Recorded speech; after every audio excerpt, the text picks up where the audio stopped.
BNP এখন খুব বিপদে আছে। দুদু ভাই এটা স্বীকার করবেন না। কি বিপদ? দেখেন, আমি বলছি, আমি কিন্তু 7 আগস্টে বুঝে গেছিলাম যে এটা -2 থিওরি। অনেকে কেউ বুঝে নাই, কেন বুঝলাম না।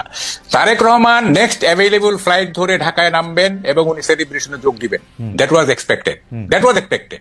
যেখানে আনসারুল্লাহ টিমের ইয়েকে ছেড়ে দেওয়া হয়েছে, তারপরে শিবিরের আপনার চিটাগাঙ্গের ইয়েকে ছেড়ে দেওয়া হয়েছে, তারপর আরো অনেক জঙ্গি ছেড়ে, তারেক রহমানকে প্রেসিডেন্টের এক কলমের খোঁচায় উনি মানে কি বলে অ্যাকুইটেড হয়ে যাবেন এবং উনি চলে আসবেন, সেলিব্রেশনে যোগ দিবেন। তিনি আসলেন না। যখন আমি 8 তারিখ পর্যন্ত ওয়েট করছি, যখন দেখলাম যে 8 তারিখ পর্যন্ত তিনি আসলেন না, আমি বুঝে গেছি কেস খারাপ। তিনি কেন আসেন?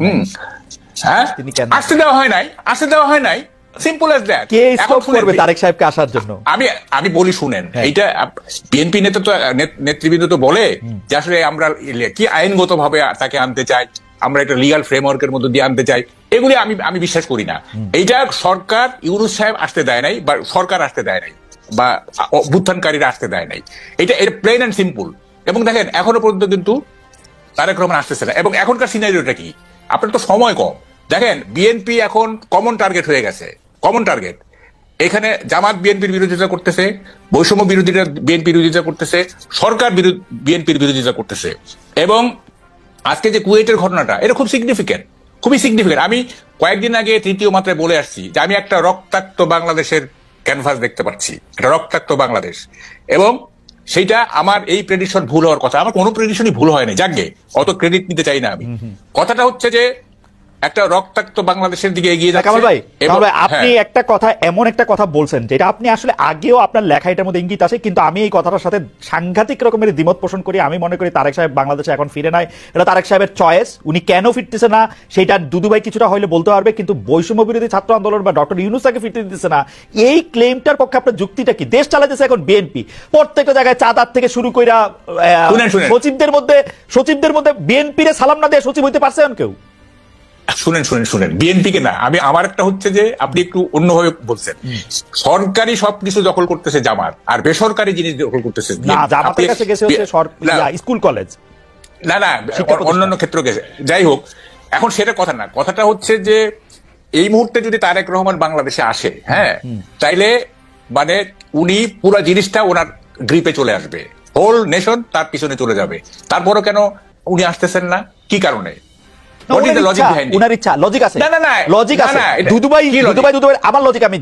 তারেক সাহেবকে 15 বছর উনি ক্ষমতায় ছিল না, ওনার অনেক ডার্টি লটারি জমছে, এগুলি উনার পরিষ্কার করে তারপর উনি আসবে। উনি আগে কেন আসবে? না, শুনেন, দেখেন 5ই আগস্টের পরে তারেক রহমান যে ধরনের মানে ভূমিকা নিছেন, যে ধরনের বক্তব্য দিচ্ছেন, ওনার ইমেজ অলরেডি মানে কি বলে যে পুনর্বহাল হয়ে গেছে। ওনার কিছু ইমেজ খারাপ ছিল, মানে এই 2001 থেকে 2005 পর্যন্ত কিছু খারাপ হয়েছিল, এখন এটা পুনরুদ্ধার হয়ে গেছে। এখন আর উনি কেন ওয়েট করবেন আমি তো এটি বুঝতেছি না। হ্যাঁ, উনি একটা ডেমোক্রেটিক পার্সোনালিটির ইমেজ ডেভেলপ করছেন এই গত 6 মাসে। উনি শান্তিপ্রিয় একজন নেতা হিসেবে নিজেকে মানে এস্টাবলিশ করছেন। উনি মানে এই সরকারকে সবসময় সহযোগিতা করার উনি মানে দিয়েছেন, নেতা কর্মীদের বলতেছেন এই সহযোগিতা করতে, তারপরে উনি আসবেন না। This is a paradox. এটা আপনি বললে হবে না। দেখেন, আমি ডাকসুর ডিবেট চ্যাম্পিয়ন, আমাকে উল্টাপাল্টা লজিক দিলে কিন্তু আমি পারবো না। আচ্ছা বাউকাল ভাই, আপনার লজিক আমার কাছে অসাধারণ লাগছে। আমি এটা একটু দুদু ভাইয়ের কাছে জিজ্ঞেস করি। দুদু ভাই, আপনার কাছে কি মনে হয়? আমি শুধু একটা জিনিস আপনাকে বলে রাখি, মাহকাল ভাই, এই পর্যন্ত সরকার আসার পরে যা কিছু হয়েছে বিএনপি চায় না এরকম কোনো কিছু না। আমি খালি আপনার মনে করা দিতে চাই, এই বৈষম্য বিরোধী ছাত্রদের আন্দোলনের মধ্যে এটা হয়েছে, তারা প্রেসিডেন্টে সরাতে চাইছিল, পারে নাই। তারা সংবিধানের প্রক্লেমেশন দিতে চাইছিল, পারে নাই, কারণ বিএনপি চায় নাই। আওয়ামী লীগের নিষিদ্ধ করার প্রশ্নে বিএনপি চায় নাই বলে তারা এটা করতে পারে নাই। বিএনপি এখন মানে কি বলে ডিফেক্টো ক্ষমতায়। তারেক সাহেব যেদিন ইচ্ছা দিনে আসতে পারে। তারেক সাহেবের বক্তব্য মানে কি বলে, আগে বিসমিল্লাহ পরে সুবহানাল্লাহ পয়রা প্রচার করা হইতেছে সবগুলি সরকারি জায়গায়। আমি তো এরকমই দেখতেছি যে তারেক সাহেব অলরেডি ইন পাওয়ার। যাই হোক, আমি দুদু ভাইয়ের কাছে একটু জিজ্ঞেস করি, দুদু ভাই, তারেক সাহেব আসে না কেন? সরকার তাকে আসতে দেয় না, বৈষম্য বিরোধী ছাত্র আন্দোলন তাকে আসতে দেয় না। কামাল ভাই অনেক বড় সাংবাদিক, অনেক বড় থিঙ্কার এবং অনেক বিচক্ষণ ব্যক্তি। তো সেই হিসাবে কামাল ভাই যেসব কথাগুলো বলেছেন, গণতন্ত্রের একটা সৌন্দর্য আছে। আমি একাও যদি একটা বিষয় ভাবি, সেটা আমি বলতে পারি, ভাবতেও পারি, চিন্তাও করতে পারি। তো সেটা আমার মনে হয় না ডিফার করার কিছু আছে। তবে এতটুকু বলি যে তিনি যে কথাগুলো বলেছেন, আমি জানা মতে এ পর্যন্ত আর দ্বিতীয় কোনো আমাদের শুভানু ভাই বা আমাদের ভালোবাসার মানুষ আর কেউ এই কথাগুলো বলেছে যে বৈষম্য বিরোধীরা তাকে আটকাইছে, সরকারের টপমোস্ট ডক্টর ইউনূস তাকে বাধা দিছে। এই কথাগুলো বোধহয় আপনার অনুষ্ঠানে যদি না আসতাম আর কামাল ভাইয়ের কথাগুলো না শুনতাম তাহলে আমার একটা গ্যাপ থেকে যেত। এরকম কথাও তাহলে কেউ কেউ ভাবছে যে তিনি এই বাধার কারণে তিনি আসতে পারছেন না, এটা আমার কাছে মনে হয়েছে।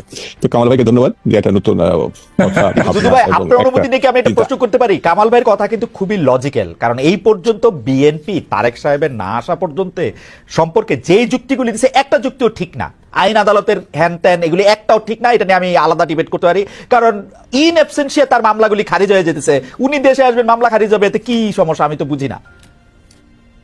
আমি তো আমার মনে হয় যে এই 1 মিনিট বা 1.5 মিনিটের মধ্যে যে কামাল ভাইকে আমি সমালোচনা করছি বা কোনো শব্দ ব্যবহার করছি এটা তো মনে হয় না, বলি না। আমি এতটুকুই বলছি যে এটা গণতন্ত্রের সৌন্দর্য, এটা ভাবতেই পারে, বলতেও পারে। সত্যমিতা আগামী দিনে এটা নির্ধারণ হবে, এখনই এটা ঠিক করা দরকার নেই। আর 2 নম্বর হচ্ছে বিএনপির পক্ষ থেকে যেটা বলছে, উনি আমাদের এই মুহূর্তে বিএনপির সর্বোচ্চ নেতা। কিছু কিছু ব্যাপারে তো তার নিজস্ব কিছু সিদ্ধান্ত থাকতে পারে, সব সিদ্ধান্ত সবার সঙ্গে একেবারে ভেঙে তারপরে সিদ্ধান্ত নিতে হবে এমন কথাও নাও থাকতে পারে, কিন্তু সর্বোচ্চ নেতা। তো তিনি আমার মনে হয় এই জিনিসগুলো দেখছেন না, বুঝছেন না, জানছেন না, এটা আমার মধ্যে ঠিক না। এবং তিনিও ফিল করছেন, এই যে যেটা কামাল ভাই বললেন যে তার সম্বন্ধে কিছু নেগেটিভ কথা ছিল ধরেন 2 থেকে 5 পর্যন্ত, সেটি এখন শুধু মানুষ অবিশ্বাসই করে না, সেটা কাটিয়ে তিনি জনপ্রিয়তা, আমি বলবো আমার নেতা বলে বলছেন, যতগুলো বিবৃতি, বক্তব্য, উপস্থাপনা সবগুলো গ্রহণযোগ্য পর্যায়ে তিনি নিয়ে গেছেন। তার গ্রহণযোগ্যতা যে পর্যায়ে এখন বর্তমানে, এটা কামাল ভাই নিজেও বলেছেন, আমি তার সঙ্গে এটা একমত। তো আমার এই ক্ষেত্রে বক্তব্য, কেন আসছেন না একটু অপেক্ষা করি আমরা, আছে না কিছু জিনিস তো প্রধান নেতার হাতে ছেড়ে দিলাম, তবে আমার দৃঢ় বিশ্বাস তিনি খুব অল্প সময়ের মধ্যেই আমার এই দেশে ফিরে আসবেন। আচ্ছা, আমার ব্যক্তিগত মতামত। মাহবুব কামাল ভাই নিশ্চয়ই এখানে বলবেন। কামাল ভাই, আমি কি ওই যে ইয়াটা পড়ে নিব একটু, ওই যে জরিপটা, আমরা একটা জরিপ চাইছিলাম যে দর্শকদের কাছে একটু জিজ্ঞেস করছিলাম যেটা নিয়ে আসলে আপনার বক্তব্য স্পষ্ট, যে নির্বাচন আমরা কিরকম চাইতেছি, কিন্তু আমরা দর্শকদের কাছে জানতে চাইছিলাম যে জাতীয় নির্বাচন দেরি হলে দেশের সমস্যা বাড়তে থাকবে। বিএনপির ভারপ্রাপ্ত চেয়ারম্যান তারেক রহমান এরকম একটা মন্তব্য করেছেন, এই মন্তব্য সমর্থন করেন কিনা?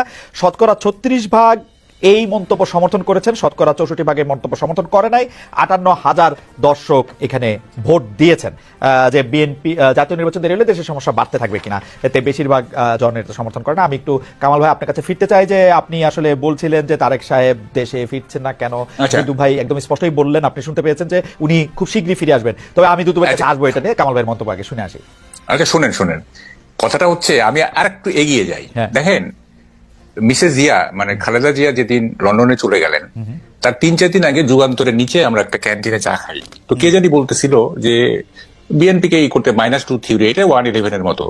দোকানদার যে, তাকে আমি বলছিলাম যে আমি কিন্তু টক শোতে বলবো, আপনি শুনেন, সে শুনছে আমি একটা টক শোতে বলছি। দোকানদার বলতেছে যে -2 না -3। তাই বলে -3 মানে -3 আবার আসলো কোথেকে? বলে যে তারেক জিয়া, খালেদা জিয়া, শেখ হাসিনা, -3 মানে সে বলতে চায় খালেদা জিয়াকে আসতে দেওয়া হবে না। আমি এটা আই ডো নট এন্ডোর্স, সে বলতেছে আর কি, দোকানদার কিন্তু সে, হ্যাঁ, এইভাবে সে ভাবতেছে। যাই হোক, এখন দেখেন মানে বিষয়টা কোথায় গিয়ে দাঁড়াইছে। এই যে মানে স্থানীয় সরকার আগে না কি বলে যে জাতীয় নির্বাচন আগে, এইটাতে যে এই যে গভর্নমেন্ট উপদেষ্টারা বা গভর্নমেন্ট যে স্থানীয় সরকারের পক্ষে নিল, মানে এটার পক্ষে থাকলো, এটার কারণটা কি? এইটার কারণটা হচ্ছে যে বিএনপিকে মার্জিনালাইজ করা। তারা ক্ষমতায় থেকে ছাত্রদের দিয়ে তারা গ্রাসরুট লেভেলে অর্গানাইজেশন করবে, অর্গানাইজেশন শেপ একটা ভালো জায়গায় ভালো একটা অর্গানাইজেশনের শেপ দিয়ে তারপরে তারা ন্যাশনাল ইলেকশনে পার্টিসিপেট করবে, যাতে তারা ন্যাশনাল ইলেকশনে জিততে পারে। এটাই তো উদ্দেশ্য, এছাড়া আর কি উদ্দেশ্য থাকতে পারে? না, এখন আমার উদ্দেশ্য থাকতে পারে আমি বাংলাদেশের বা পৃথিবীর সবচেয়ে বিলিয়নিয়ার হইতে চাই, এটা উদ্দেশ্য হইতে পারে, কিন্তু এটা ফলাফল তো আমি দেখতে পাচ্ছি 3 সিট। হ্যাঁ, 3 সিট ম্যাক্সিমাম। এই যে ধরেন যদি এইটা সত্যি সত্যি এইটাই উদ্দেশ্য থাকে, এই উদ্দেশ্য তো কোনোদিন সফল হবে না। মানে আমরা তো পলিটিক্স দেখছি, পার্টির পলিটিক্স এই প্রথম দেখতেছি তা তো না, আরো তো দেখছি। শুনে আমাকে বলতে দেন। আমি তো বলতেছি বিএনপির সবচেয়ে খারাপ ক্যান্ডিডেটের সাথে একজন ইনফ্লুয়েন্সিয়াল সমন্বয়ক জিতে আসুক দেখি। দেখেন, রাজনীতি এবং নির্বাচন কিন্তু দুইটা ভিন্ন জিনিস। 91-এ 91-এ আওয়ামী লীগের মিছিলের ঠেলায়, মিটিং এর ঠেলায় আমরা টিকতে পারি নাই। সবাই বলতেছে যে 220টার উপরে পাবে Awami League. I was the loan, যে আমি বলছিলাম যে বিএনপি জিতবে। হ্যাঁ, এবং দেখেন সাইলেন্ট ভোট হয়ে গেল এবং বিএনপি জিতে গেল। জনসভা দিয়ে কখনোই মানে রাজনীতি দিয়ে এটা দিয়ে ইলেকশন মাপা যাবে না, ইলেকশন মাপা যাবে না। তো ফলে এই যে তারা শ্রম দিচ্ছে না, এই যে এত শ্রম দিচ্ছে এবং এর পিছনে বহু টাকা যাবে, বহু চাঁদা, মানে চাঁদা দিবে লোকজন, ভালোবেসে চাঁদা দিবে।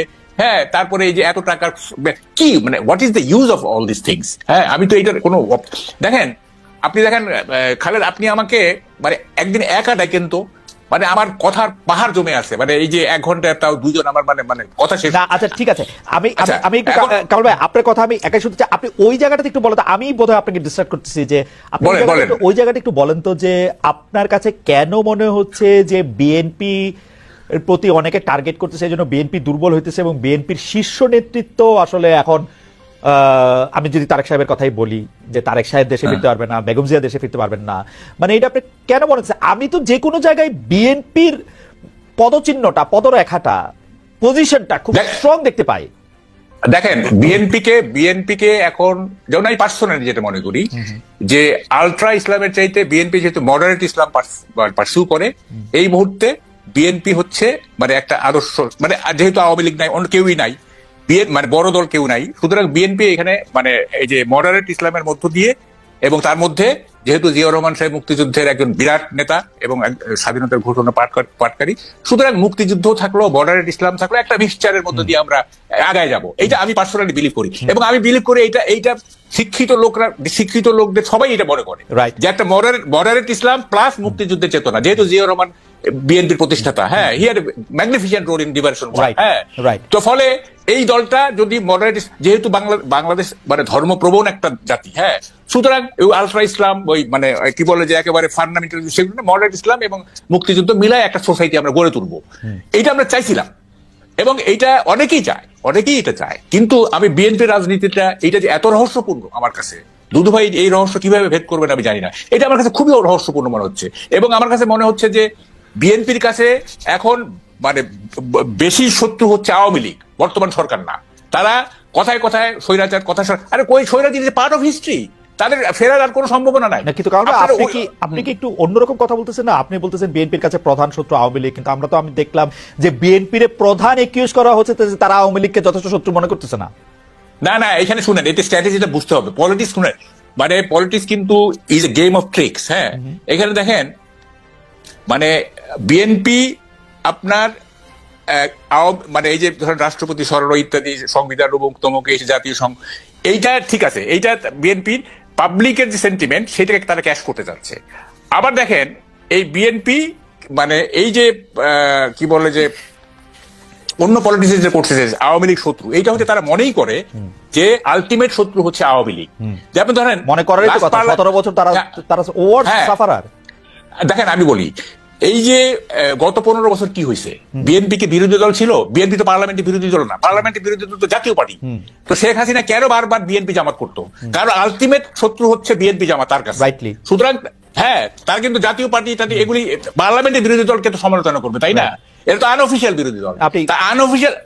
আনঅফিসিয়াল বিরোধী দলকে যখন আপনি আক্রমণ করতেছেন, তাহলে আপনি বুঝতে হবে যে উনি বিএনপি, কোনো সন্দেহ নাই। আপনি বিএনপিকে আপনি বলতে এখনো তাই, এখন আমার কাছে তাই মনে হচ্ছে যে একটা ইতিহাস, হ্যাঁ, একটা ইতিহাসের অংশকে, যে অংশটা ইতিহাসের পার্ট হয়ে গেছে, হ্যাঁ, সেইটাকে যদি আপনি বর্তমান প্রেক্ষাপটে লিঙ্ক করেন, হ্যাঁ, এবং যে আপনারা তো দেখতেছেন যে প্রধান বাধা হচ্ছে সরকার, ইলেকশন দিচ্ছে না, দিচ্ছে না।